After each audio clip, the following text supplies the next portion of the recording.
Welcome into Mile High Territory. Ryan Spilborgs and Troy Rank.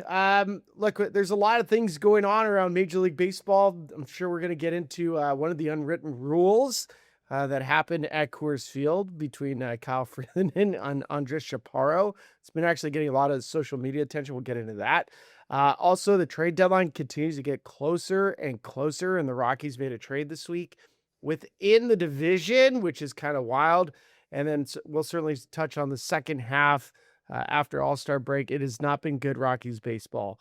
And so they have kind of a tough road trip coming up. Milwaukee and San Diego. We'll break that one down for you as well. Troy, how are you? Doing well, a little bit frazzled. Broncos training camp's getting ready to open. Rockies trade deadline. Nuggets now with LeBron James finally deciding he's signed with the Sixers today. So maybe that provides clarity on this Peyton Watson situation because LeBron, as he's wont to do, had created a log jam. So a lot going on and a lot going on with the Rockies. This is a huge stretch for them, Spilly. This is leading up to this trade deadline.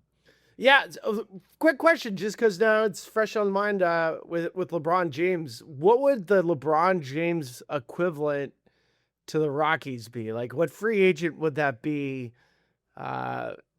Like a Freddie Freeman? I mean, like what equivalent are we looking at? I mean, I was covering the Rockies in 2000 when they finished, roughly second or third for Alex Rodriguez. I mean, but Alex was in his prime when he signed with Texas for $250 million. But I mean, Alex Rodriguez would be equivalent of LeBron in his prime. Right now, that's a great question. I think it would. I mean, Freeman is probably a decent comp because he's a really good player, but he hasn't jumped. It'd have to be someone that's jumped around more. Um, I mean, Gary Sheffield comes to mind, but maybe he wasn't good enough. But like Gary Sheffield in his prime, moving over, like the power of it.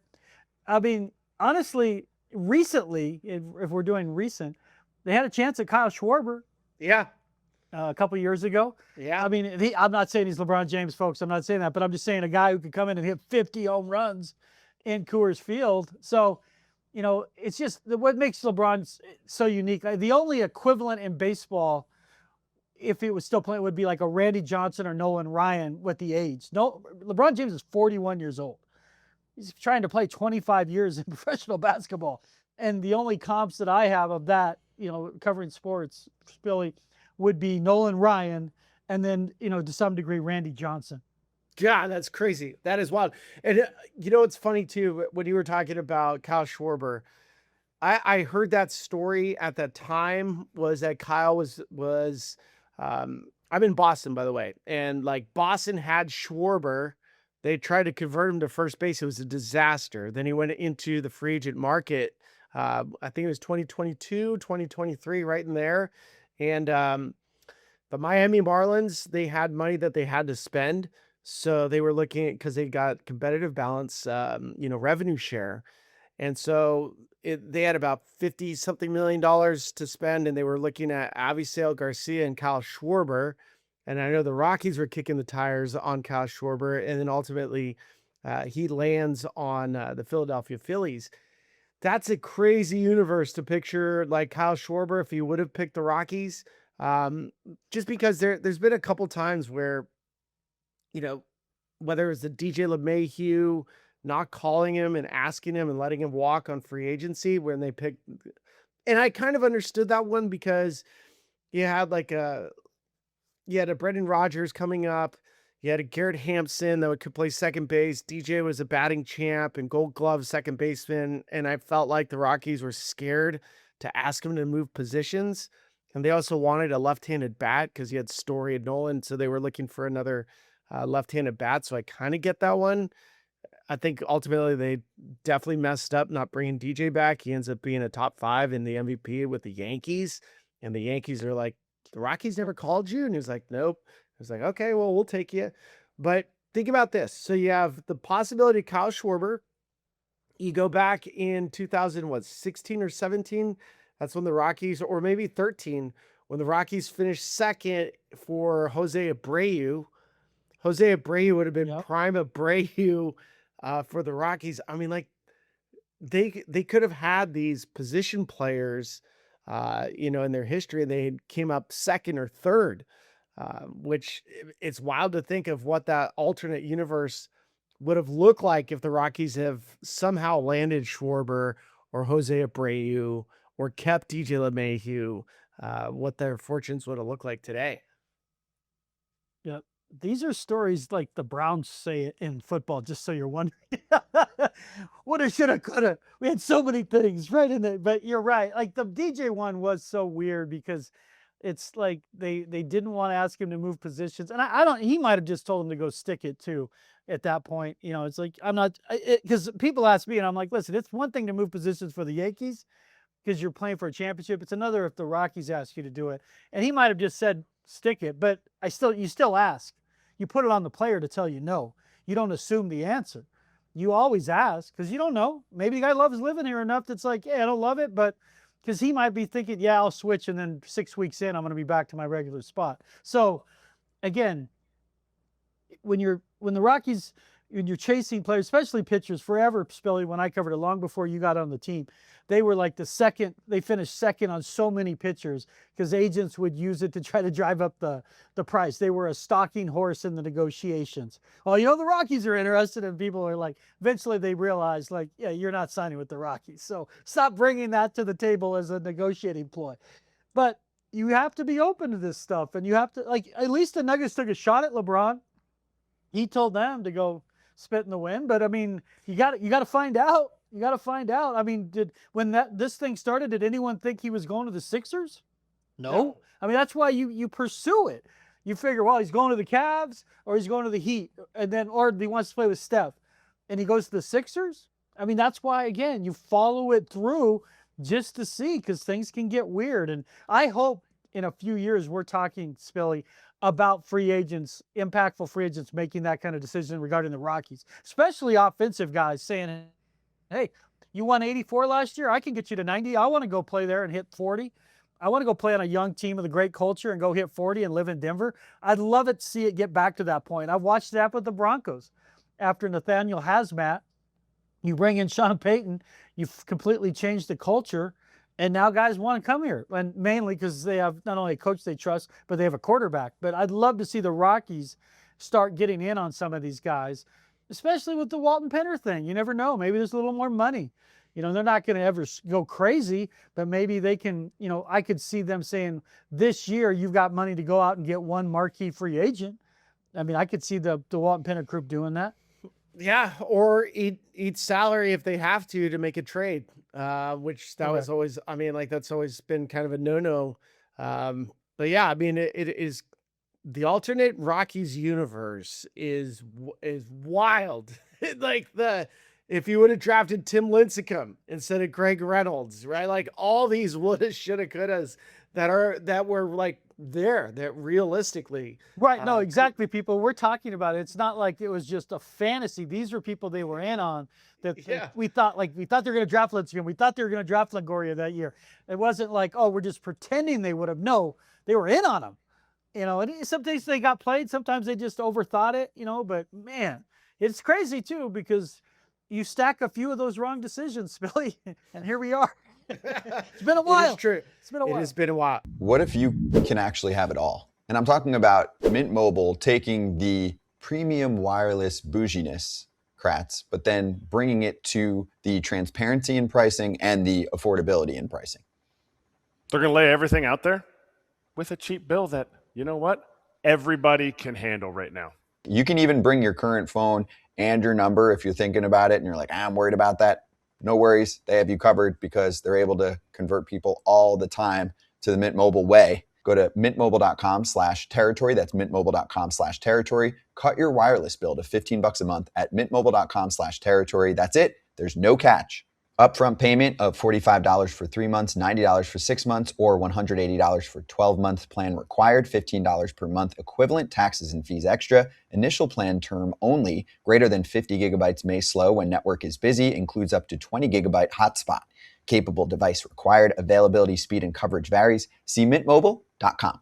This week, I had the pleasure, we had Paul DePodesta on our broadcast, and we were going over, what has happened so far what they're proud of. It was a lot of work for them during that draft, and you go from the draft, spitting it straight into this trade deadline. And we already talked about the draft, but like they are really proud about being able to get a Golden Spikes Award winner, a shortstop with upside.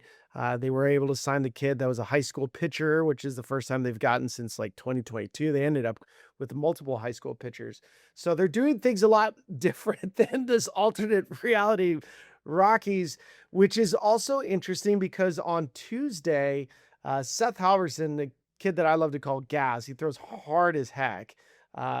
He ended up getting traded to the Dodgers. Now, again, like we're talking about things that the Rockies almost have never done. Trade within the division. I mean, like there's famously the Tulo could have been moved to the Dodgers. Nolan Arenado could have been moved to the Dodgers. Did that happen? We know the answer is no. Were they not wanting to trade to the Dodgers because they didn't want to see Nolan in the division or Tulo in the division? I don't know. From a competitive standpoint, I would have loved to face my teammate in division and kick his ass all the time. That would have been the best thing ever, right? Like that's how I would think, not send him away from here because I don't want the fans to see him. No, we want the fans to see him and to crush him. Like that was fun. But this time we saw Seth Halvorsen traded for two minor leaguers with the Dodgers that have big upside. And I thought it was really interesting. So Josh Burns, who knows Dodgers players, he drafted these guys. He trades for Landon Vodrick, who's like this high upside outfielder. They've already said, Troy, that within the Rockies organization, this guy's sprint speed, exit velocity, like he fills the metrics up. He just has a ton of swing and miss, which yeah, he like struck out half of his at bats so far. I talked to Josh about it. He's like, yeah, he knows. He knows that can't go forward. He's literally struck out like 99 times at 200 at bats in the minor leagues. But a young kid drafted out of Cincinnati, a couple of years ago. Last year. So, third rounder. The pitcher's the guy I like. Tell him about the pitcher, Spiller. So it's a right-handed pitcher that comes from a really funky arm slot named Nick Frasso. And Nick throws really hard, super interesting arm angle, has had crazy strikeout rates in the minor leagues. There's going to be a walk in him, so it's a little bit of a crossfire, similar to like an Adam Ottavino. Like just one of those funky righties that you should expect to see on the Rockies in a matter of weeks. That's what my gut tells me is soon. He will be here soon. So that's nice. And look, Seth had some value, which I think is really important to point out here. We have always thought about the Rockies trading from position players, and it's the position players that people want. No way does the league want Rockies pitchers, because Rockies pitchers, they stink. They always have this high ERA. That's actually false. It's actually wrong. Majority of teams are somewhat interested in Rockies position players because they're not sure if the numbers are valid. They're not sure if Mickey Moniak, if they traded for him, is he a Coors Field creation the last couple of years, or is he actually an impactful bat? With Antonio Senzatella or a Seth Halvorsen, and we've seen it time and time again, where let's get this guy out of the altitude. He throws hard as heck. We got to get him in the strike zone. Part of the reason he's not in the strike zone is he pitches at Coors. Let's get the Rockies relievers, because those are the guys that are undervalued. And that's why you're going to see, from the Rockies standpoint, a guy traded like Seth Halvorsen for two upside players. They're going to bring you more value. The arms of the Rockies, with years of control, with stuff, is actually more valuable than current Rockies position players. Yeah, and I love this trade for a number of reasons. One, it's Frasso, right? I'm not losing my mind. Yeah. Frasso. Here's the thing. Josh Burns knows the Dodger system. He was there for 12, 13, 14 years. Frasso was a big-time prospect. My son was working for the Dodgers when they acquired Frasso, and he was I'm pretty sure, if my son didn't overlap with him, was very well aware of him, because my son was working for the Great Lake Loons in Class A ball. They got Frasso from Toronto. Josh traded for him once already. He was immediately one of the top. He was a top 100 prospect. And you look at it, you're like, this guy's on, on the fast track to the bigs. He got hurt, like a lot of pitchers. And the Dodgers pitchers, they make no bones about it. They chase velocity. Guys get hurt. And so he was down for a year. And then last year when he came back, he just wasn't very good. Let's just be clear. This year he comes back. He's got 40 Ks in 24 innings in AAA. That's high school numbers. Where you're talking about 2 Ks. In the PCL. That's a hitter's park.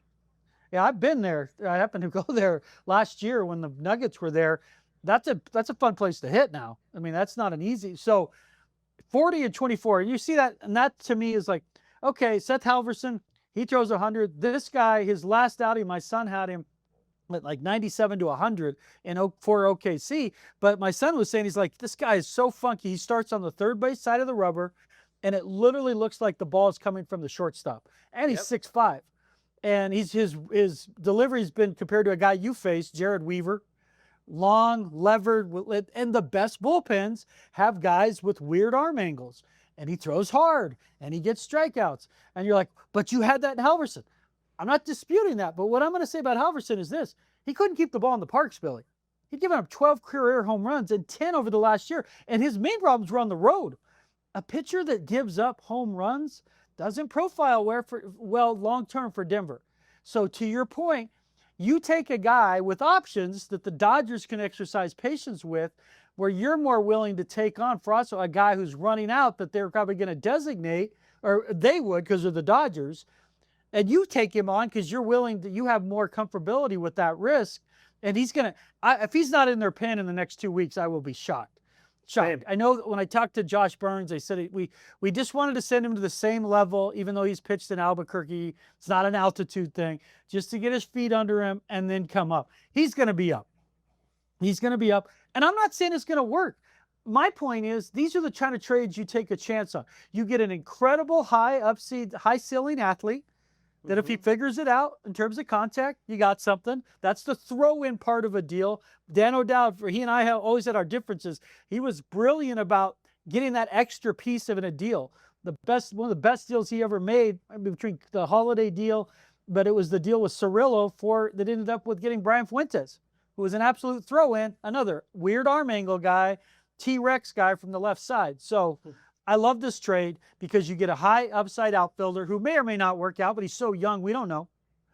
And you get a reliever that when you build a team that wins, you have relievers that look like this.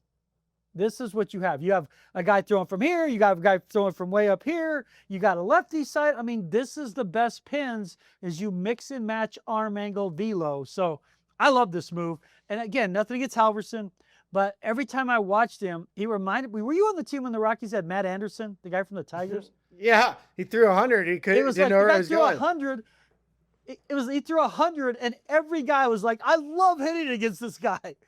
I mean, they just saw it well. And when I watch Halvorsen, it brings back memories. I'm so old of Matt Anderson. It's like the guys, they just see it well off him for whatever reason. They see it well off him. So I love this is a good trade, and it inspires confidence that this front office is going to have a productive trade deadline. This was a baseball trade. This wasn't a trade deadline trade. But now the trade deadline, that's a different animal. It gives you a little confidence that, see, this front office has a plan. Doesn't mean it's going to work, but at least they have a real plan on what they're trying to accomplish. Multiple bodies for one body. So if you miss on one, you got another part of the trade. I just like the way their philosophy is right now. Now, can they execute it?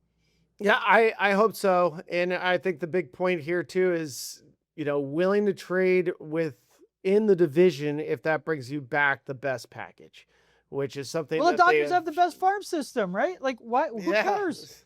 Get the best players. That's how Billy Beane made great trades. He wants the best players. He's not worried. It's a zero-sum game. I'm not worried about what's going out the door. I'm worried about what's coming back. And if a team in my division has the best minor leaguers, why would I stay away from that? Out of some weird, 1950s rule of never trade in the division. That's just dumb, honestly. Yeah, and I think they're past that.